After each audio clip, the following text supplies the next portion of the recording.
Tengo en la línea telefónica a Mario Maldonado. Querido Mario, te mandamos un gran abrazo. Recupérate porque, bueno, pues además andas ahí también un poco convaleciente por COVID-19, pero mil gracias por tomarnos la comunicación. ¿Cómo estás, Mario? Lo mejor este 2022. Mi querido Luis, qué gusto saludarte a ti y a tu auditorio. Igualmente para todos ustedes, que sea un buen año y aquí andamos recuperándonos, pero bien, para comentar los temas importantes, Luis.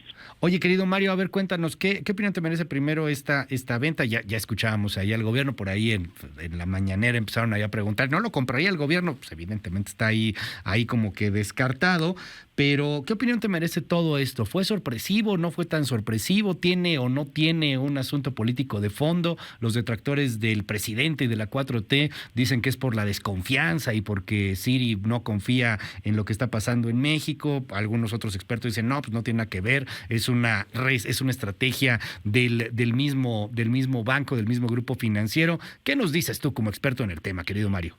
Pues mira, de entrada te diría así en términos de porcentaje, yo le daría un 70% más o menos de peso a la decisión estratégica global de Citigroup de apostar por ciertos negocios que para ellos son más rentables y no tanto el negocio del retail o de la banca de consumo como la tiene en México, que es su principal negocio, es decir, tener una red de sucursales, de cajeros, otorgar créditos de todo tipo, incluso a las empresas, pero no a los grandes corporativos. Es decir, todo esto ya Citibanamex dice, pues sí, me deja ciertas utilidades, tiene márgenes relativamente buenos en algunos sectores, pero yo ya no quiero estar con ese negocio, prefiero enfocarme al de los fondos de inversión, de los grandes corporativos, de las grandes riquezas familiares, y yo administro eso, yo con eso estoy bien. Entonces yo creo que un 70% sí tiene que ver con un tema estratégico que ya venía avisorando el grupo financiero, y el otro sí tiene que ver con México, con el riesgo país, con el cambio de las políticas económicas,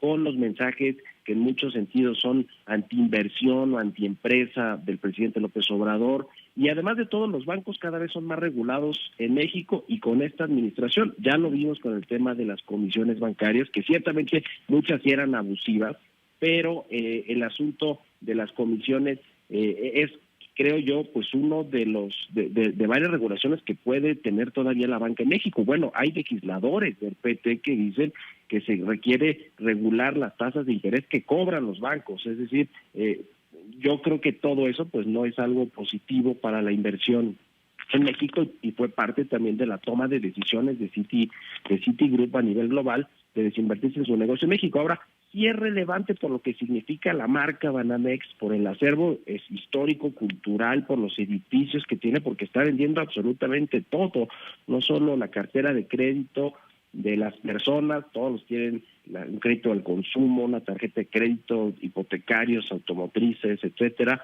y también los créditos empresariales, sino los edificios, todas las sucursales, los cajeros, toda la red que tiene Banamex, todo esto lo está poniendo en venta, y digamos que sí es importante quién se lo quede. Ahí está la gran pregunta, y yo sí no creo que el presidente López Obrador vaya a quedarse completamente fuera de la decisión.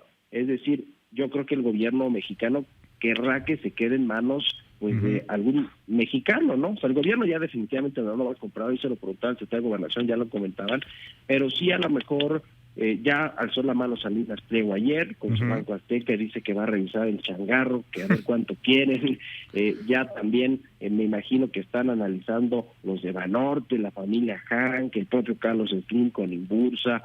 Yo creo que ellos sí son tres posibles tiradores por este negocio, aunque también está por el otro lado Santander, ¿no? Ya ves que Ana Botín, la presidenta global, pues es muy cercana al presidente López Obrador, ha venido 2 o 3 veces y se ha reunido con el presidente López Obrador, es el tercer banco, hoy por hoy más o menos ahí en cartera de crédito, entonces sí es fuerte, e incluso algunos analistas dicen que es el que tiene el mejor perfil para poder quedarse estos activos. Está por verse, pero sí la decisión finalmente, creo yo, no es un buen mensaje de confianza para la inversión en México que uno de los principales bancos y grupos financieros diga, ¿saben qué?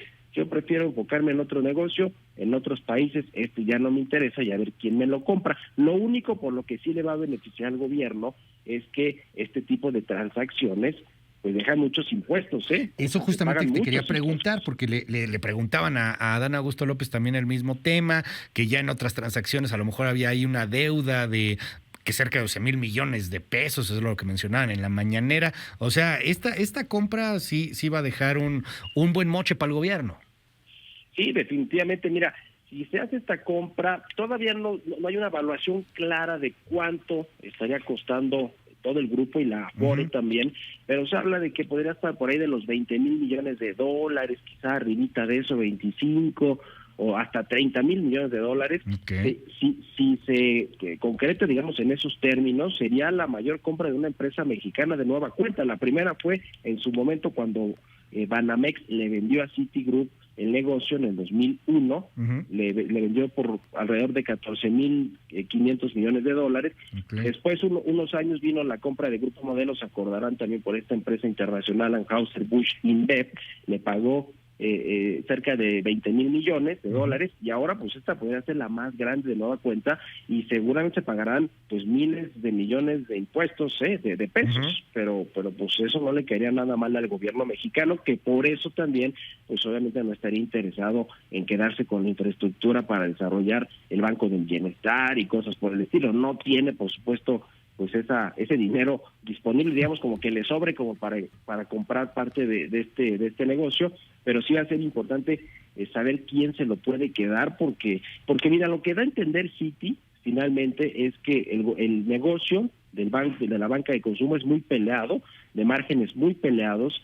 Sí hay competencia, a pesar de que está medio concentrado el mercado en 4 o 5 grandes grupos financieros, pero lo que dices, a ver, esto está cambiando, o sea, el negocio bancario ya es más banca digital, sí, claro. Ya hay muchas empresas fintech operando en el sector, ya el tema de tener tanta infraestructura, tantos bancos, tantas sucursales, tantos cajeros, que hay que decirlo, en México Citigroup es donde tiene más infraestructura bancaria, es decir, más sucursales, más cajeros, más oficinas, todo esto. Entonces ese modelo comienza a sonar viejo ya, es decir, ya no es la apuesta. Entonces quien le entre pues debe de saber que tiene que entrar a meterle, además del dinero que pague por la operación y por toda la infraestructura de los activos, pues tienes que entrar a meterle mucha lana al tema digital, es decir, a la digitalización, para poder competir con los que están adelante de ti, por lo menos ahora, ¿no? Con el BBVA, con Santander, con Banorte, que le han invertido mucho a esa parte digital. Es decir, no está fácil quien se lo quede, o sea, si se lo quedara Salinas Pliego, Carlos Slim o el propio Banorte, pues tendría que meterle mucho dinero, además de la compra inicial de los activos. Es decir, no es un negocio fácil, pero ya veremos qué sucede. ¿Y qué sucede con el tema del acervo cultural? Todos los edificios históricos que posee Banamex en el centro histórico, pero además de todo tiene muchas colecciones de arte y muchas cosas que yo no sé si en una de esas hasta el gobierno mexicano hasta quisiera pelear por ahí, mi querido Luis. No sé qué va a suceder con eso, pero Banamex lo que dice hoy es que ya no me interesa nada de eso, ojalá encontremos un buen postor, pero yo, si no se lo vendo a alguien, digamos a un grupo financiero, a un empresario, un grupo de inversionistas, lo voy a poner en la bolsa, y que entonces a través del sector financiero, del mercado de valores, pues se quede esta participación, pero Banamex ya no, digamos, ya no lo quiere. ¿Lo ves posible? Esto es bien interesante porque de pronto se me viene a la cabeza este símil, con obviamente muchos bemoles, con muchas escalas de grises, pero es algo como lo que le pasó en su momento a la tele, o le pasa a la tele, el asunto de que antes era el negocio súper, ultra, mega atractivo, y ahora, pues frente a toda la competencia y al cambio de mercado, pues ya no lo es tanto, ya es algo que se piensa más, ya es una inversión muy de largo, ya también tienes que estar pensando cómo le vas a meter el dinero, si conviene, si no conviene. Citi, como lo dices y lo resumes así muy claramente, pues ya no lo quiere, y ves una posibilidad de que nadie lo compre. O sea, al final de cuentas es atractivo, pero también es cierto, es un mercado en donde los márgenes están cada vez más cerrados, en donde está cada vez más regulado y en donde hay más y más competencia. ¿Ves una posibilidad así, que nadie lo compre? Yo creo que sí, primero por el monto, porque si hablamos de 20,000 millones de dólares, de 25,000 millones de dólares, como te decía, va a ser otra vez la empresa más grande que se haya vendido en México, o sea, la operación más grande, y eso pues para empezar, quien tenga ese dinero o quien pida prestado para invertirlo aquí, pues es de pensarse muchas veces. Es decir, no es fácil por el tema del monto y todos los activos que conlleva eso. Y también por el asunto del negocio, como decimos, o sea, el tema de las grandes sucursales y todos estos cajeros y todo el despliegue de infraestructura, eso ya pues ya no está sirviendo, ¿no? O sea, ya con la banca digital, con todas las operaciones digitales, todo eso va a pasar eventualmente a la historia. A lo mejor no tan rápido en México, pero ya no es parte, ya no va a ser parte del negocio. Entonces, sí puede ser que no haya finalmente, seguro va a haber interesados, van a querer revisar cómo está el tema, qué es lo que, a qué le pueden sacar jugo o a qué no, etcétera. Pero puede ser que sí, que efectivamente no haya alguien que se quede con todo el paquete, con todo el negocio, y entonces tenga que buscar a través de los mercados financieros, pues deshacerse quizás hasta por partes, ¿no? De a lo mejor alguien le vende la Afore, a otro le vende ciertas carteras, ¿no? Que a lo mejor eso puede pasar, a lo mejor algunos de los jugadores aquí en México digan, a ver, a mí me interesa tu cartera de crédito al consumo, tu cartera de crédito de nómina, a mí otro banco, otra institución, me interesa el crédito tus edificios, automotriz, o el que tienes para las empresas, en fin, dependiendo del perfil de cada uno de los bancos puede haber todo este asunto. Yo lo que sí, un poco aquí creo que va a afectar o lamento que se vaya a afectar, pues es a la plantilla laboral que tiene el grupo en México, porque cuando hay este tipo de operaciones, lo primero que busca el comprador es ser más eficiente y recuperar parte del dinero y pues hacer recortes importantes en los trabajadores. Entonces, ojalá que no lo veamos de forma masiva, pero seguramente va a suceder.